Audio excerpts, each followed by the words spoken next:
স্কুলের কিতাব পিছপিনে লয়, মাদ্রাসার কিতাব কোরআন ও হাদিস কত লয়, বুকুত লয়, আগর পিনে লয়। তার মানে এই কোরআন ও হাদিস আপনার মোর লগত মারা যাওয়ার পিছতো আগত যাব, আর স্কুলের কিতাব পিছফালে লওয়া মানে এই দুনিয়াতে রই যাব, লগত কিন্তু গুছিয়ে না যায়। সেই বুলি মই স্কুল পঢ়াব বাদ দিয়া নাই।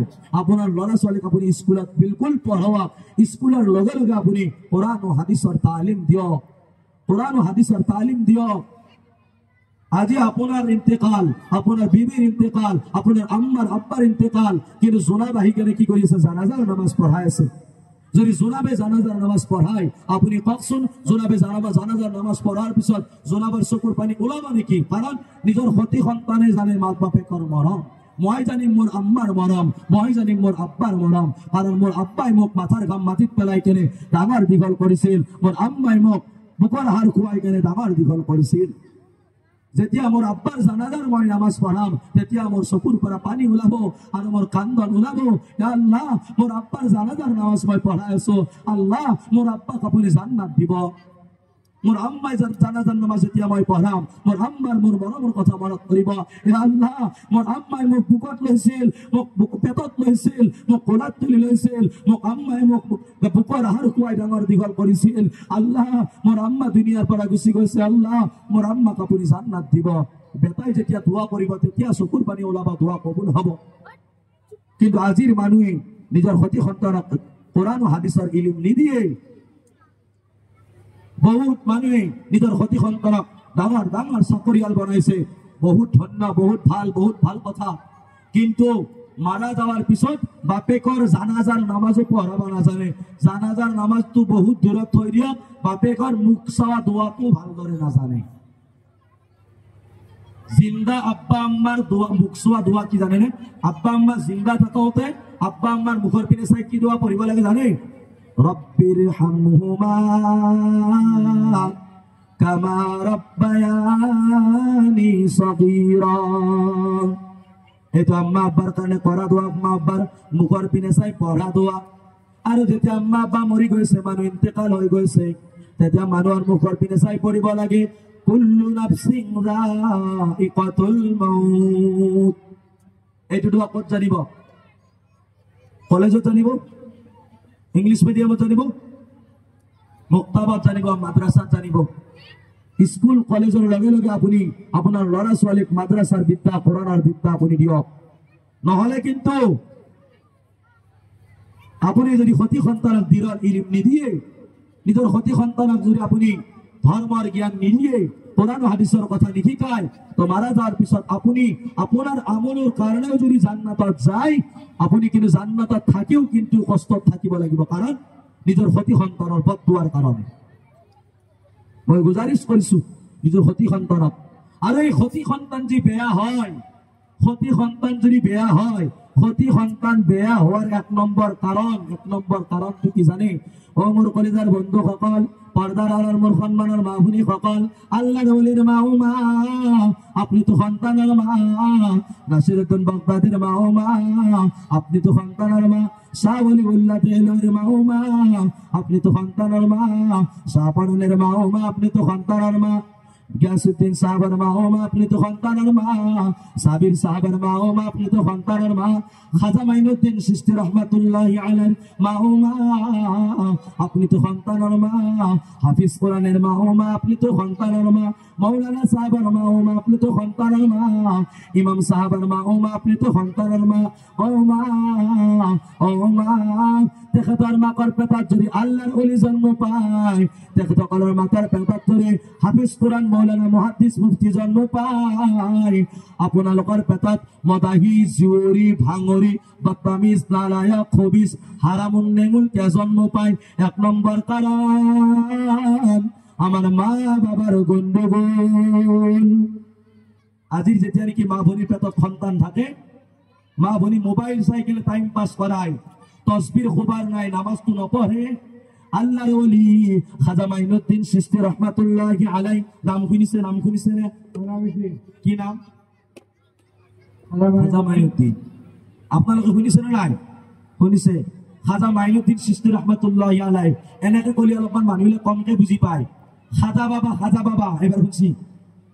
এবার শুনবো খাজা বাবা বেলেগে জানুক বা না জানুক ভাঙরি কিনে কিন্তু ভালকে জানে আর ভাঙর টান তো মারতে হেঁটিও কয় না এই খাজা দিল কর তাজা ভাল হাতনা পরা গুড়ি দিবে হরাম হোক খাজায় ভাঙ্গা নাছিল শিবই ভাঙ্গাছিল সেইকাৰণে শিৱৰাত্ৰি পূজা আমাৰ হিন্দু ভাইসকলৰ খাজায় ভাঙ্গা নাছিল খাজা মাইনুদ্দিন চিশতি রহমাতুল্লাহি আলাইহি আল্লাহর নবীর এটা সুন্নত হতে হাতে ইনকার করা নাছিল এটা সুন্নত ইনকার করার কারণে অর্থাৎ এটা সুন্নত একদিন ওযু করার সময়ত আঙ্গুলিটো খিলাল করা নাছিল আঙ্গুলি খিলাল করা নবীজির সুন্নত হয় এই সুন্নত আদায় নকরার কারণে 3 দিন আল্লাহর নবী তেখেতের পরত নারাজ হয়েছিল স্বপ্নত দেখাইছিল হে মাইনুদ্দিন হে খাজা মাইনুদ্দিন আল্লাহর নবী তেখেতের পরত নারাজ বলে কিয় 3 দিন তেখেতে খানা পিনা বন্ধ করে দিছিল মোর উপরত নবীজি নারাজ হয়ে গেছে কিহর কারণে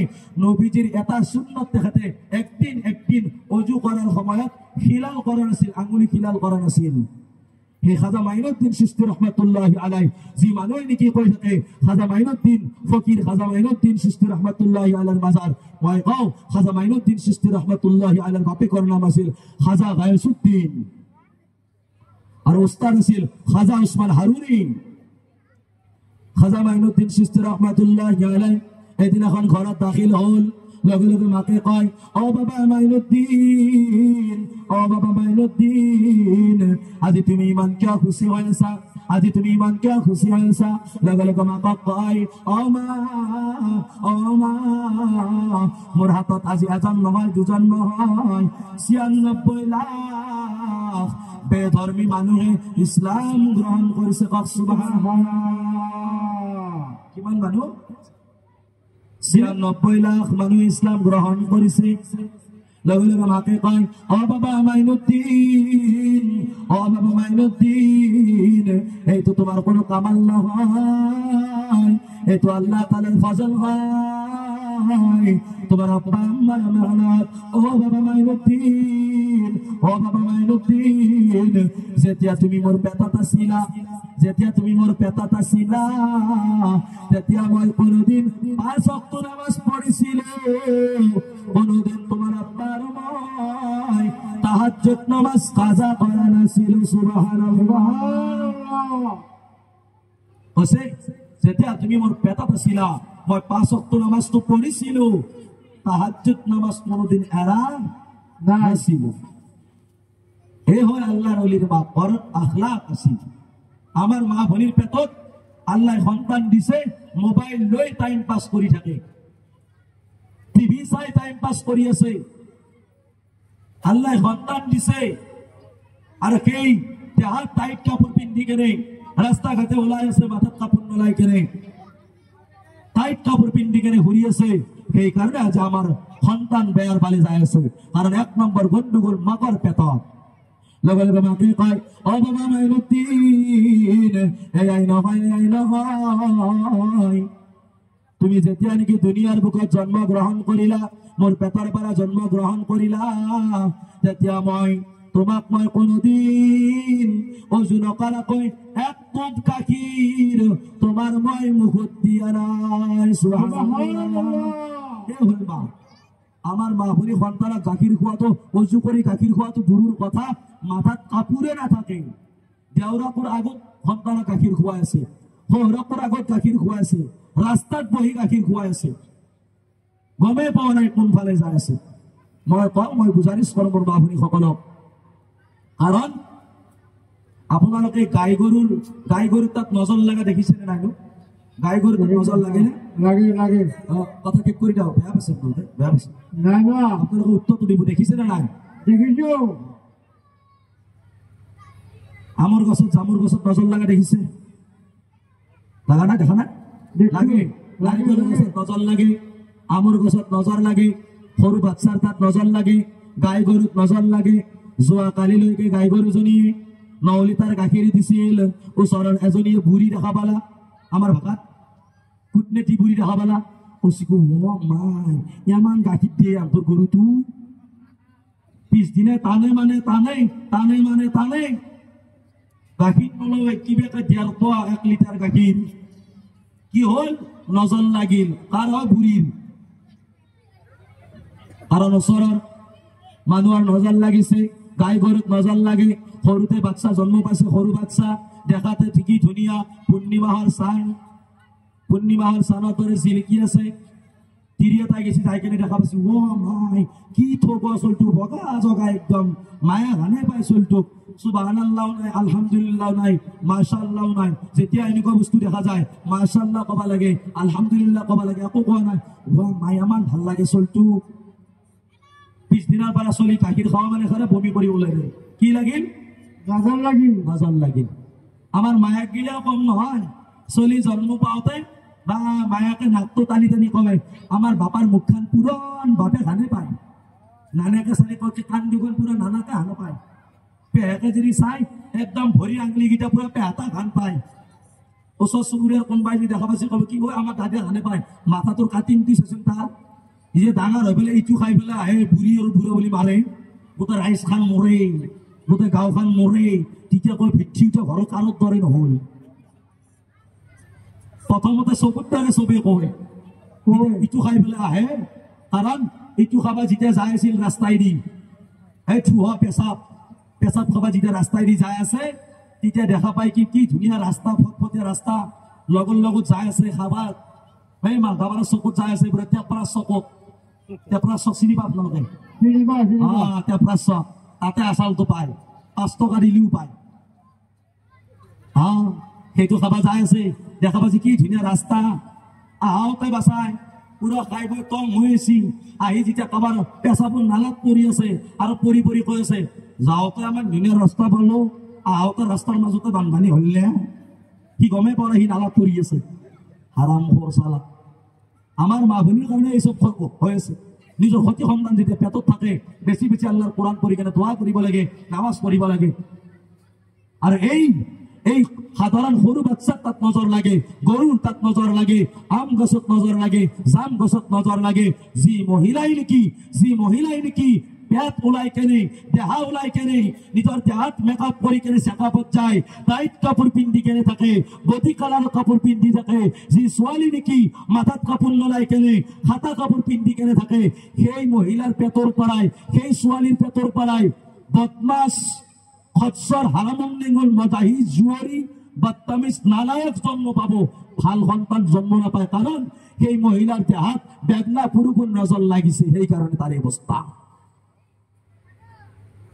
আপোনালোকে কব পাৰে শুনাবে আমাৰ বেয়াকে কয় মোৰ বহুত বয়ান ইউটিউবত মানুহ শুনি কেনে কিছুমানে বেয়া পায় কয় শুনাবে এমান বেয়াকে কয় মই গোটেইখিনি বয়ান আগৰ পৰা পিছত লাগি যোনে শুনিব কিয়া গম পায় মই ভালকে কওঁ নে বেয়াকে কওঁ কিন্তু শুনি 2 মিনিটৰ বয়ান শুনে কি গম পাব 2 মিনিটৰ বয়ান শুনি কি জানব কি বুজি পাইছে না কথাটো তো মই এখানে গুজাৰিশ কৰিছো নিজৰ মা বাবা ঠিক হ'ব লাগিব আৰু যেতিয়া নিজৰ সতি সন্তান তেতিয়া ঠিক হ'ব আৰু যদি মা বাবা ঠিক নহয় তেতিয়াও নহয় আপোনালোকৰ উত্তৰটো দিব এজনী মহিলা মাৰা গেলি কেইখন কাপোৰ দিয়ে কওক কেইখন কাপোৰ দিয়ে উত্তৰ দিয়া এজনী মহিলা মারা গেলে কেইখন কাপড় দেই হাতখান এজনে কইছি হাতখান এখনে কইছি সার জ্ঞান বাসাতে আজি গম পাওয়া না সেইখানে তিরির অবস্থা সেইখানে আপিরে অবস্থা মুসলমান মানুষ বলে মানুষ মারা গেলে কেইখান কাপড় দেয় তাকো নাচ নেই ওই জানবো লেংটি মারি ঘুরাওতে জিন্দেগি গেছি জিন্দেগি ভর্তি হয়েছে পেশাব করতে গেছি কুলুকুর খোবান নাই জিন্দেগি ভর গুজারিশ বেয়া লাগে এজনী মহিলা মারা গেলে কেইখন কাপড় দিয়ে এইবার কক কেইখন 5খন কাপড় দিয়ে এতিয়া 12 বছৰীয়া 14 বছৰীয়া 18 বছৰীয়া 22 বছৰীয়া ছোৱালী এজনী যদি মাৰা যায় সেইজনী ছোৱালীক বিয়া পাতিব নেকি কোন ভাই মারা যাওয়া পিটু বিয়া পাতিব কোন ভাই বিয়া পাতিব নাপাতে নাপাতে কোনো বিয়া নাপাতে পলাই নিব নেকি পলাই নিব 32 বছৰীয়া খুৰী মাৰা গেছি আৰু খুৰী মাৰা যাওয়াৰ পিছত সেইজনী খুৰী কোন বিয়া পাতিব নেকি নাপাতে মারা যাওয়া এজনী মহিলাক যদি 5খন কাপড় দিব লাগে বুঝি লব কথা মারা যাওয়া ছোৱালী এজনী কোনো বিয়া নাপাতে 12 বছৰীয়া 18 বছৰীয়া 16 বছৰীয়া 14 বছৰীয়া 30 বছৰীয়া 80 বছৰীয়া 90 বছৰীয়া নানীকো 5খন কাপড় দিয়া ওয়াজিব হয় এজনী মহিলা মাৰা গলে 5খন কাপোৰ দিবা ওয়াজিব হয়। কিন্তু এতিয়া কক যিজনী মহিলাই দুনিয়া থাকাওতে মাথাত কাপোৰ নাই, চুলিত ষ্টেট কৰি কেনে, চুলিত মাথাত কাপোৰ নলাই কেনে, টাইট কাপোৰ পিন্ধি কেনে, হাতা কাপোৰ পিন্ধি কেনে ৰাস্তা ঘাটেৰে ফেটা দি ফেলে থাকে, বহি থাকে, উঠি থাকে, সেই মহিলাক মাৰা যোৱাৰ পিছত 5খন কাপোৰ দিবে দৰকাৰ আছে? আপোনালোকে কওক আছে? আছে নেকি? আছে। আছে। নিজু তিৰি দিবি, কবি কি বাহিৰত উলংগ হৈ থাকবি, তই মানি লব অৱস্থা দিবি। আছে? আপুনি দিব? বুজি পোৱা নাই, সেইকাৰণে কৈছে বুজি পোৱা নাই, নেটৱৰ্ক পাৱাই নাই, নেটৱৰ্কে পাৱা নাই। এজনী মহিলা মারা গেলে 5খন কাপড় দিয়া ওয়াজিব হয়। আর মই কও যিজনী মহিলাই দুনিয়া থাকতে বেলেগ পুরুষক দেখাবার কারণে হাতা কাপড় পিন্ধি, মাথাত কাপড় নলাই কেনে, চুলিত ষ্টেট কৰি কেনে, টাইট কাপড় পিন্ধি, বডি কালারের কাপড় পিন্ধি, জিন্স প্যান্ট পিন্ধি, মেডি স্কার্ট পিন্ধি, লেহেঙ্গা পিন্ধি বেলেগ পুরুষক দেখাই কেনে ঘুরে, মই খোদার কসম খাই কও মই এনেকুৱা ইচ্ছা যায় মই যদি সেই মহল্লাত ইমামতি কৰো, সেই মহল্লা যদি মারা যায়, চালির বেটিক মই জানাজা দিয়ার সময়ত কলো হয় মই এক কাপড় পিন্ধাবা দরকার নাই, উলঙ্গ কৰি শিশুরে টানি নি ফেলে গরু ছাগলের দরে তাক কবরত পুঁতি থৌ। দুনিয়া থাকাতে 5খন কাপড় নাই, দুনিয়া থাকাতে ঢিলা কাপড় খোবার নাই, মারা দেওয়ার পিছত কি হয় 5খন কাপড় লাগে? হারাম খোর। মই গুজাৰিশ কৰো আপোনালোকৰ ছোৱালী, আপোনালোকৰ ভনী, মই বহুত ছোৱালী দেখিছো, এইটো মহল্লাত মই সপ্তাহত 2 দিনমান আহোৱেই, প্ৰায় আহি থাকো, ইপিনে কেনে একেবাৰে ঘূৰি কেনে গুচি যাওঁ। ইমান বেয়া লাগে কিছুমান ঘৰৰ সন্মুখত যেনেকে তেনেকে তিৰিবিলাক ওলাই থাকে, দুখ লাগে। মই কওঁ মা ভনীসকলক দাম আছে, দাম আছে, সেই দামত চল না। ছোৱালীবিলাকক কওঁ তোমালোকৰ দাম আছে, দামত চলা। আল্লাহ আমাক সকলোকে বুঝার তৌফিক দান করক, আমিন আমিন। লাস্ট ফিনিশিং মই কৈ তৌফিক করে দিল। আমার এই এলাকাত আমি আছো, এই এলাকাত বহুত বস্তুর ফিতনা লাগি থাকে, মসজিদৰ ইমামক লৈ ফিতনা লাগে।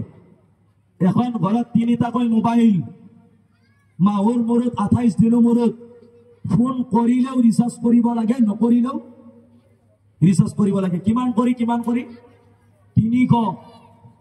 এটা মোবাইলত 300, 3টা মোবাইলত কিমান? 900। লাইনত চার্জ দিয়াওতে লাইনের বিল 1000। চকুর পাওয়ার গেছি, চলি এবারে বরবাদ হয়ে গেল, পড়াশোনা বাদ দি টেরেন্সি চকু কাটাক গেছি। আপিত দেখি সাবানরে কুকনে যাকে ধরে কিনে গেছি, পেশাব করবে বললা আছে হাত, মোবাইল চাওতে এইবিলাক লোকসানটো আছে। এখন ঘৰত মোবাইলৰ নামত কমসে কম মাহৰ মূৰত 1200 টকা 1000 টকা খৰচা কৰিব টকা হয়। ইমাম এজন ৰাখি কেনে দৰমহা দিবে কেইজনমান মানুহৰ ভিক্ষাৰী জাতৰ টকা নহয়। 1 কিলো মাংসৰ দাম 380 টকা 400 টকা, এক মাহত নাখালাই বাৰু মৰি নাযায় নহয়। তাৰ পিছতো এই মছজিদত ইমাম নাই। কেইটামান বদমাছ আছে মহল্লাত, হারাম মুখের, আল্লাহর কহার পারবো, খোদার গজবি। মসজিদের ইমাম নাই, বিয়া পাতে, যাকর বিয়া পাতিয়েছে, ভায়াকর বিয়া পাতিয়েছে, ডিজে বজায়, ক্যামেরা করি, ভিডিও করি, রাইজক লাখ টাকা খুয়াই কেনে, আর মসজিদত ইমাম নাই, মুক্তাদ নাই। ইমান সৰু সৰু ল'ৰা ছোৱালী আছে ইয়াতে, ইমান সৰু সৰু ল'ৰা ছোৱালী আছে, এই ল'ৰা ছোৱালীসকলৰ জিন্দগী বৰবাদ কৰি দিছে। ইহঁতৰ চাব, যি মানুহে নেকি মছজিদৰ লগত দুশ্মনী কৰিব, আল্লাহৰ কোৰআনৰ লগত দুশ্মনী কৰিব, মাৰা যাওয়াৰ সময়ত তাৰ অৱস্থা কি হয় চাব।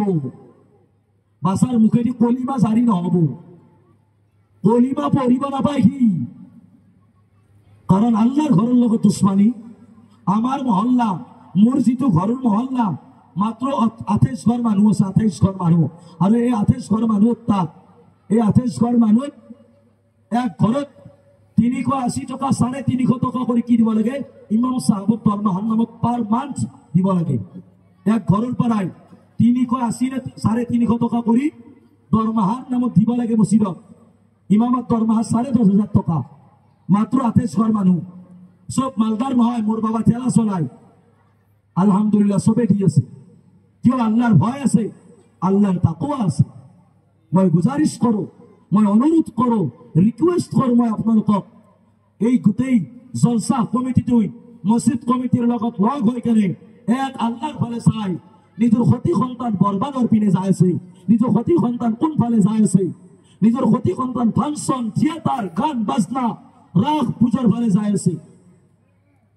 মই গুজাৰিশ কৰোঁ নিজৰ সতি সন্তানক যদি বচাব বিচাৰিছে মহল্লাত ইমামতি ৰাখক, ইমাম ৰাখি কেনে 8-10 টকা ইমামতি দৰমহা দিয়ক, প্রত্যেক ঘরের পরে 200 টাকা করে চিঠি দিয়ে ইনশাআল্লাহ হয়ে যাব। মোর ভাই যদি আল্লাহর ঘরত কুঞ্জুজি করা যায় আল্লাহ কোন পিনি কেনেকে কার পারে কারিলয় কোনো গম না পায়, বুঝি পাইছে? সেইটুকুনে কৈছো ইয়াতে আপোনালোকে আলোচনার ভিত্তির দ্বারাই এজন ইমাম রাখক, হক্কানি ইমাম রাখিব। হক্কানি পেট পুজো করা পকেট ঠান্ডা করা নহয়, পকেট ঠান্ডা করা আর পেট পুজো করা ইমাম না রাখিব। কিন্তু মরাই জিন্দে হারামে হালালে খুদ খাওয়া মদেহি জুয়ারির সবুর ঘরতে নেকে মারি আছে সেই ইমাম নহয়, হক্কানি ইমাম রাখিব। হক্কানি ইমাম যিজন ইমামে নাকি কোরআন ও হাদিসের কথা পাঠ পাঠ করি কেনে খুলি কেনে কয় আল্লাহক ভয় করি কেনে তেনেকুৱা ইমাম রাখক। ইনশাআল্লাহ এই মহল্লা দিনদার পরেজগার নামাজি মুত্তাকি আল্লাহর ওলির মহল্লা হ'ব। সুবহানাল্লাহ। লাস্ট ফিনিশিং শেষ করে দিল। আমার ওচৰত এখন ৰাগ হয়, আপোনালোকৰ হয় না নহয়? এই কাছকাটাত রাগ হয়, বেলকোনাত পূজা হয়, প্রায় পূজা আর রাগত আমার মুসলমান লড়া নিরজ্জ কিছুমান আছে তাত যাই কেনে ডিস্টার্ব দিয়ে। আমার হিন্দু ভাই সকলে বুঝি পায় মানবতা কি বস্তু, সেই কারণে আজি এইখন মজমুআত এইখন জলজাহাত কোনোবা হিন্দু ভাই আহি কেনে ডিস্টার্ব দিছে নেকি? দিছে নেকি? আরে উত্তৰটো দিছে নেকি? ইয়াতে কোনোবা হিন্দু ভাই আহি কেনে শেয়ার ভাগা ভাগি ফালা ফালি কাজিয়া লাগিছে নেকি? কিন্তু রাখক ফাংশনত থিয়েটারত পূজাত দেখা যায় আমার মুসলমান লড়া আমার হিন্দু ভাই সকলের ছোৱালী হিন্দু ভাই সকলের মহিলাক জোকাবার কারণে রাখত যায়, থিয়েটারত যায়, দুর্গা পূজাত যায় কেনে অন্য ধর্মক ডিস্টার্ব দিয়ে। মই কওঁ তেখেতসকলৰ পূজা তেখেতসকলক পাঠ কৰিব দিয়ক, তেখেতসকলৰ ৰাস তেখেতসকলক পাঠ কৰিব দিয়ক, তেখেতসকলৰ পূজা তেখেতসকলক কৰিব দিয়ক। আমাৰ জলসাহাত যেনেকুৱাকে কোনো হিন্দু ভাই আমাক ডিস্টাৰ্ব দিয়া নাই তেনেকুৱাকে আপুনি ময়ো তেখেতসকলৰ পূজা ৰাসত যাই কেনে ডিস্টার্ব দিব নালাগে। কথা বুঝি পাইছে? মই লাস্ট ফিনিশিং শেষ করে দিল। আমি সকলোৱে ইনশাআল্লাহ আল্লাহৰ ফালে চাই মই কিছুমান কথা ৰাফত কওঁ একচুয়ালি ৰাফত নকওঁ, দিলৰ দুখুর কারণে দুখুতে কিছুমান কথা ওলাই আহে। আজি এই জলসাহে ঘুরি কেনে যোৱাকালি মই বিহদিয়াত বৰমচিৰত আপোনাৰ মাজুতলা চুকত আমাৰ আইডল ভাই আহিছে, তেখেতসকলে তাত জলসা কৰিছো। তাত জলসা কৰি কেনে লগে লগ গুচি গৈছো সৰ্থেবাৰী, তাৰপৰা ৰাতি 3:30 বজাত আহিছো। আজি ইয়াতে আছে, এদিন পিছত আলেকজাৰী, তাৰ পিছত ধুইবালা, তাৰ পিছত আকৌ নলবাৰীত আছে। আলহামদুলিল্লাহ সদায় যদি এনেকে জলসাহে যায় এই মাইকৰ সন্মুখত আটাপাৰি ঘূৰি আছো কিহৰ কাৰণে? এটাই আশা এটাই উদ্দেশ্য যে আমাৰ মুসলমান ভাই ভনী মুসলমান মোৰ ডেকা কলিজাৰ বন্ধুসকলে বুজি পায় আল্লাহৰ হুকুম কি, কোৰআন হাদিস কি, মাৰা যাওয়াৰ পিছত কি অবস্থা হব, দুনিয়াত থাকোতে কেনেকৈ চলিব লাগিব। সেইকাৰণে আমি সবেই দিলৰ পৰাই নিজৰ ঘমন্ত তকব্বুৰ অহংকাৰ গৌৰৱ দিলৰ পৰা ওলাই কেনে সবে সবৰ লগত মিল মহব্বতত চলি এক আল্লাহর বান্দা, এক নবীর উম্মত, এক কোরআনক মানি, এক কিবলাক রোখ করি নামাজ পড়ি কেনে এই দুনিয়ার বুকত মিল মহব্বতত চলি আমি আল্লাহর নেক বান্দা হয়ে কেনে দুনিয়ার পায়ে যাবার কারণে দোয়া করিম। আল্লাহ আমাক সকলোকে যেতিয়ালৈকে দুনিয়াত থাকো আল্লাহর হুকুম নবীর তরিকা মোতাবিক আমার মা ভনী সকলকে কৈছো নিজৰ দেহাটো ঢিলা ঢালা কাপোৰৰ দ্বাৰা ঢাকি ৰাখিবা, তোমালোকৰ মাথাৰ চুলি কাকো নেদেখুৱাবা, বাচ্চা বিলাকক দীঘল কাপোৰ পিন্ধাবা, পাটিয়ালা পাজামা দীঘল চুজাৰ পিন্ধাবা, হিজাব পিন্ধাবা, উড়না লৈ কেনে ৰাখিবা। ইনশাআল্লাহ আল্লাহ দুনিয়াতো কামিয়াবি কৰিবা, আখিৰাততো কামিয়াবি কৰিবা। আল্লাহ তাআলা আমালোকক যিখিনি কথা কলো এই কথাত যদি কিবা ভুল হৈছে আল্লাহ মাফ কৰক, আৰু যিখিনি কথা পাতিছো সেইখিনি কথাৰ ওপৰত আল্লাহ তাআলাই আমল কৰাৰ তৌফিক দান কৰক। ওয়া আখিৰ দাওয়ানা আলহামদুলিল্লাহি ৰাব্বিল আলামিন। আসসালামু আলাইকুম ওয়া ৰাহমাতুল্লাহি ওয়া বাৰাকাতুহু।